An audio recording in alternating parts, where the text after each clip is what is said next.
Assalamualaikum warahmatullahi wabarakatuh. Di sini kami dari kelompok 2 akan mempresentasikan hasil dari diskusi kelompok kami mengenai hakikat diri, rencana ke depan dalam pengembangan diri dari mata kuliah pengembangan kepribadian dengan dosen pengampu Ibu Oktaria Ardika Putri. Selanjutnya, saya sebagai moderator akan memperkenalkan nama dari anggota kelompok 2, yaitu ada Risma Aulia, Rizky Eka Pujinovita, Lulu Ferdiana Puspitasari, dan Vidya Miftahul Jana. Untuk selanjutnya akan dijelaskan mengenai subbab yang pertama, yaitu mengenai hakikat diri yang akan dijelaskan oleh Mbak Rizky Eka Pujinovita. Terima kasih atas waktu yang telah disampaikan. Sebelumnya perkenalkan dulu, nama saya Rizky Eka Pujinovita.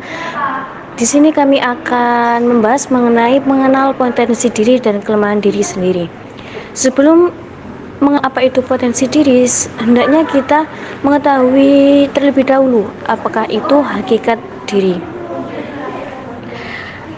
Diri atau yang disebut dengan self, menurut Leary, McDonald, dan Tangney, ada 5 cara yang digunakan para pakar untuk mengetahui dan memahami self dan unsur-unsurnya, yaitu sebagai berikut. Yang pertama, self dipandang sebagai total person. Yang kedua, self dipandang sebagai kepribadian. Yang ketiga, self dipandang sebagai subjek yang mengalami dan yang keempat, self sebagai eksekutif agent, dan yang kelima, self diartikan sebagai persepsi. Dari kelima definisi di atas, Leary, McDonald, dan Tangney membuat definisi lain mengenai self.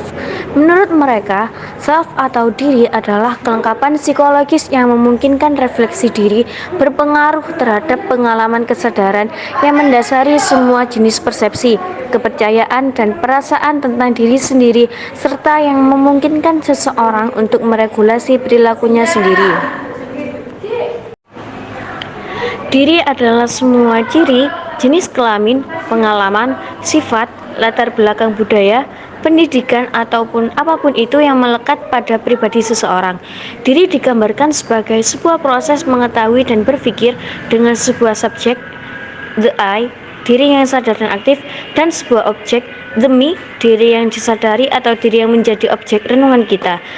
Lalu ada 3 aspek me, yaitu 1. Aspek material atau material self, yaitu tubuh dan barang milik. Yang kedua, diri sosial atau social self, yaitu kesadaran tentang bagaimana seseorang dilihat oleh orang lain. Dan yang ketiga ialah diri spiritual atau spiritual self, yaitu kepribadian dan aspirasi psikologis seseorang. Kemudian untuk subbab yang selanjutnya yaitu mengenai potensi diri.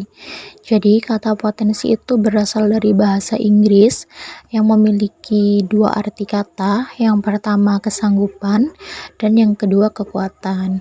Nah, sedangkan menurut dari KBBI sendiri, potensi adalah kemampuan yang memiliki kemungkinan untuk dikembangkan secara lebih lanjut.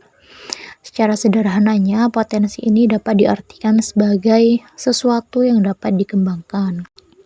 Kemudian, menurut Sri Hapsari, potensi diri itu merupakan kemampuan dan kekuatan yang dimiliki oleh seseorang, baik itu secara fisik maupun secara mental, dan mempunyai kemungkinan untuk dikembangkan jika dilatih dan ditunjang dengan sarana yang baik. Sedangkan menurut Cayu Fanani, pengembangan potensi diri itu merupakan pengembangan segala potensi yang ada pada diri kita sendiri atau setiap individu dalam usaha meningkatkan potensi berpikir serta meningkatkan kapasitas intelektualnya. Dari sini dapat disimpulkan bahwa potensi diri itu merupakan kemampuan atau kecerdasan dari dalam diri seseorang, baik itu yang sudah terwujud maupun yang belum terwujud secara optimal. Nah, potensi diri ini dapat dikembangkan melalui bakat yang sudah dimiliki sejak lahir dengan usaha dan kerja keras. potensi diri ini dapat dikelompokkan menjadi 4 macam. Yang pertama ada potensi berpikir, yaitu kemampuan seseorang untuk belajar mengenai informasi terbaru, menghubungkan berbagai informasi, serta menghasilkan pemikiran yang baru. Kemudian yang kedua ada potensi emosi, yaitu kemampuan seseorang dalam memahami orang lain, ingin diperhatikan dan memperhatikan, serta menghargai dan dihargai. Kemudian yang ketiga ada potensi fisik, yaitu kemampuan seseorang dalam bidang fisik, mampu mempelajari hal-hal yang berkaitan dengan olahraga dengan cepat. Yang keempat ada potensi sosial, yaitu kemampuan seseorang yang memiliki kapasitas sosial yang tinggi dengan mampu menyesuaikan diri di masyarakat sosial. Masuk materi selanjutnya mengenai kelemahan. Seperti yang kita ketahui, manusia adalah makhluk yang paling sempurna dibandingkan dengan makhluk lain yang diciptakan oleh Allah SWT. Namun, dalam kesempurnaan manusia juga tidak luput dari adanya kelebihan dan kekurangan. Yang mana kelebihan dan kekurangan itu berbeda-beda di setiap manusia. Kekurangan dan kelebihan pada diri seseorang harus diketahui dan diterima, karena dengan dua hal tersebut seseorang bisa berpotensi dan memiliki kemampuan untuk mencapai cita-citanya atau tujuan hidupnya. Di samping ada kelebihan, manusia juga tidak luput dari kelemahan ataupun kekurangan. Kelemahan sendiri berasal dari kata lemah. Kelemahan memiliki arti dalam kelas nomina atau kata benda, sehingga kelemahan dapat menyatakan nama dari seseorang, tempat, atau semua benda dan segala yang dibendakan. Menurut Kamus Besar Bahasa Indonesia, arti kata kelemahan adalah keadaan, baik sifat dan sebagainya yang dikatakan lemah. Dapat diartikan bahwasanya kelemahan adalah sebagai suatu hal yang tidak kita sukai mengenai diri kita sendiri. Kelemahan-kelemahan manusia menurut pandangan Islam yang tercantum dalam ayat-ayat Al-Quran. Yang pertama adalah manusia itu suka membantah. Hal ini terungkap dalam Al-Quran surat Al-Kahfi ayat 54 berbunyi, dan sesungguhnya kami telah mengulang-ulangi bagi manusia dalam Al-Quran ini bermacam-macam perumpamaan. Dan manusia adalah makhluk yang paling banyak membantah. Yang kedua adalah manusia itu bersifat lemah. Hal ini terungkap dalam surat An-Nisa ayat 28, yang mana berbunyi, Allah hendak memberikan keringanan kepadamu dan manusia dijadikan bersifat lemah. Yang ketiga adalah manusia itu zalim dan bodoh. Hal ini terungkap dalam Al-Quran surat Al-Ahzab ayat 72.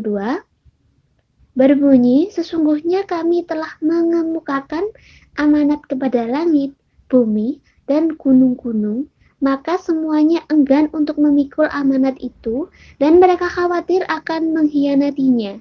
Dan dipikulah amanat itu oleh manusia. Sesungguhnya manusia itu amat zalim dan amatlah bodoh. Yang keempat adalah manusia itu kikir. Hal ini terungkap dalam Al-Quran surat Al-Isra ayat 100. Yang berbunyi, katakanlah kalau seandainya kamu menguasai perbendaharaan rahmat Tuhanku, niscaya perbendaharaan itu kamu tahan karena takut membelanjakannya. Dan adalah manusia itu sangat kikir. Yang kelima adalah mencintai kehidupan dunia. Hal ini terungkap dalam Al-Quran surat Al-Qiyamah ayat 20 yang menyatakan, sekali-kali janganlah demikian. Sebenarnya kamu, hai manusia, mencintai kehidupan dunia. Yang keenam, manusia suka melampaui batas. Hal ini terungkap dalam Al-Quran surat Al-Alaq ayat 6. Berbunyi, ketahuilah sesungguhnya manusia benar-benar melampaui batas. Yang ketujuh, manusia kadang malas berbuat baik. Hal ini terungkap dalam Al-Quran surat Al-Ma'arij ayat 21 yang menyatakan, dan apabila ia mendapat kebaikan, ia amat kikir. Yang kedelapan adalah manusia senang berkeluh kesah dan gelisah. Hal ini terungkap dalam Al-Quran surat Al-Ma'arij ayat 19-26. yang berbunyi, sesungguhnya manusia diciptakan berkeluh kesah lagi kikir, kecuali orang-orang yang mengerjakan sholat, yang mereka itu tetap mengerjakan sholatnya, dan orang-orang yang dalam hartanya tersedia bagian tertentu, bagi orang miskin yang meminta dan orang yang tidak mempunyai apa-apa, yang tidak mau meminta, dan orang-orang yang mempercayai hari pembalasan, dan orang-orang yang takut terhadap azab Tuhannya. Yang kesembilan, yakni manusia sering tergesa-gesa.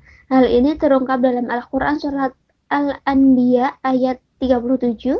Manusia telah dijadikan bertabiat, tergesa-gesa.